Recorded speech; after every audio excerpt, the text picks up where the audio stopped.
하나님을 향한 오늘의 아름다운 고백은 시편 125편 하나님을 신뢰하는 자의 고백이 되겠습니다. 시편 125편은 시온시에 속하는 부분입니다. 이 120편부터 134편까지는 성전 순례시 15편인데요. 그 중에 오늘은 이제 작자 미상의 시온시가 되겠습니다. 성도를 지키시는 여호와에 대한 신앙 고백, 그리고 선악의 엄정한 구분과 하나님의 공의, 하나님의 뜻을 실현을 강구하는 부분이 마지막 절까지. 분량은 굉장히 적습니다. 5절까지인데요. 시편 125편 굉장히 중요하고 또 우리에게 필요한 말씀들이 있는 하나님을 신뢰하는 자의 고백 시작하시겠습니다. 여호와를 의지하는 자는 시온산이 흔들리지 아니하고 영원히 있음 같도다. 이 시편 125편은 성도의 확신과 찬양과 공의를 실현하는 부분이 나타납니다. 그래서 이 내용을 보시면 산들이 예루살렘을 두른과 같이 여호와께서 그의 백성을 지금부터 영원까지 두르시로다. 요동치 않는 그 산을 비유하면서 하나님의 영원하심을 나타내고 있는 부분이 되겠죠. 그래서 여기 맨 끝에 보시면 두루시리로다, 이게 원어로 사비브라 그래서 완전한 보호하심을 얘기하고 있습니다. 악인의 규가 의인들의 땅에서는 그 권세를 누리지 못하리니 이는 의인들로 하여금 죄악에 손을 대지 아니하게 함이로다. 여기서 악인의 규라고 나왔는데 이게 쉐베트라 그래서 막대기입니다. 1차적인 뜻은. 근데 이것을 좀 확장해서 여러분 보시면 예전에 가장 중요한 게 지금도 사실 그렇지만 땅이 얼마나 많으냐, 농작할 땅이 얼마나 많으냐, 이제 그런 것이 중요했는데 이 땅을 잴 때 그 당시에는 뭐 이렇게 특별히 자가 이렇게 센치라는 개념이 없었기 때문에 이 막대기를 사용해서 그것을 땅을 측정했다 그러죠. 그래서 이 악인의 규라는 것은 그가 얼마나 권세가 있는지, 얼마나 땅이 넓은지, 재물이 있는지 측정할 수 있는 상징적인 것이 바로 규가 되겠습니다. 의인들의 땅에서는 악인의 규가 권세를 누리지 못하게 된다는 것이죠. 악인의 권세가 우리를 힘들게 할 수는 있어요. 그들의 말, 상처 우리에게 줄 수는 있지만 하나님의 이 세상에 대한 운영하심, 간섭하심으로 우리의 미래와 운명이 그들에게 정해져 있지 않다는 거죠. 그들이 나에게 상처를 줬어요. 하지만 내 운명은 바뀌지가 않습니다. 잘 되게 되어 있다라는 것이죠. 내가 도리어 그런 부정적 에너지에 자꾸 집중하게 돼서 그런 영향에 내가 휩싸이게 되면 나도 그 사람처럼 되는 것이죠. 그래서 우리의 미래와 운명은 하나님께서 정해 놓으셨다라는 것입니다.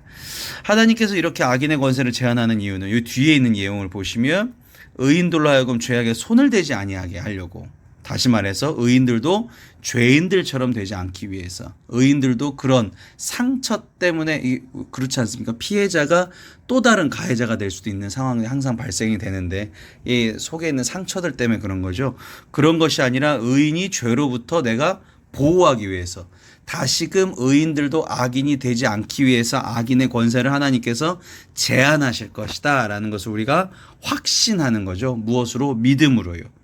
자, 그 다음 선악의 엄정한 구분과 공이 실현하는 강구 부분입니다. 여호와여, 선한 자들과 마음이 정직한 자들에게 선대하소서. 선한 자들은 하나님에 대하여 성숙하고 바른 신앙을 가진 사람을 뜻하고요. 정직한 자는 야샤르라 그래서 곱고 평평한 길을 가는 자를 뜻합니다. 야샤르가 곱고 평평한 길이거든요. 그러면 이렇게 곱고 평평한 길은 바로 하나님이 원하시는 길이고, 5절에 보시면 자기의 굽은 길로 치우치는 자들은 자기로부터 나오는 생각과 욕심에 따라서 움직이는 자들을 뜻합니다. 그래서 우리가 이게 한글 성경만 보면 좀 이렇게 왜 마음이 정직한 자들 했는데 갑자기 이렇게 굽은 길이 나오지 이렇게 모르실 수 있지만 원어로 우리가 함께 보시면 이렇게 알 수 있는 부분이죠. 아, 이게 알야샤르라는 단어 때문에 5절에 굽은 길이라는 게 나온 거구나. 여호와께서 죄를 범하는 자들과 함께 다니게 하시리로다. 이스라엘에게는 평강이 있을지어다. 그러니까 이 5절에는 굽은 길로 치우치는 자들은 그냥 죄를 범하게끔 하나님이 내버려 두신다라는 것이죠.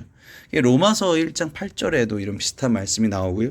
실질적으로 죄인들이 죄 짓는 것을 좋아할 때는 하나님의 간섭하심보다 가끔 이들을 그냥 내버려 두실 때가 있다라는 걸 볼 수가 있죠. 그렇게 그 사람들 악인들은 이렇게 하지만 내버려 두셨지만 마지막에 뭐라고 축복하죠? 이스라엘에게는 평강이 있을지어다. 그러니까 이스라엘은 곱고 평평한 길을 가야만 한다. 그래야 평강이 주어진다. 이 말을 함축으로 표현한 표현이 되겠습니다. 자, 시편 125편 나를 이끌어 주시는 주님이라는 제목으로 기도로 마치도록 하겠습니다. 오늘도 저에게 평화의 길을 이끌어 주시는 주님 감사드립니다. 교만한 자들이 넘치는 세상에서 나를 사랑하여 주시고 나의 가능성을 봐주시는 주님의 음성에 귀 기울일 수 있게 하여 주셔서 정말 안전한 주님의 품에 이끌어 주심에 감사드립니다. 영원히 저를 보호하여 주시는 주님의 품에 거하기를 원합니다. 주님의 길에서 벗어나지 않게 하여 주시옵소서. 세상 고난의 힘겨운 발걸음에 주님의 말씀이 힘이 됩니다.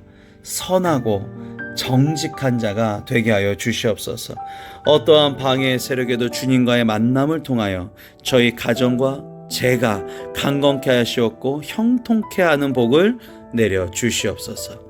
사랑과 은혜가 충만하신 예수님의 이름으로 기도를 싸움나이다. 아멘.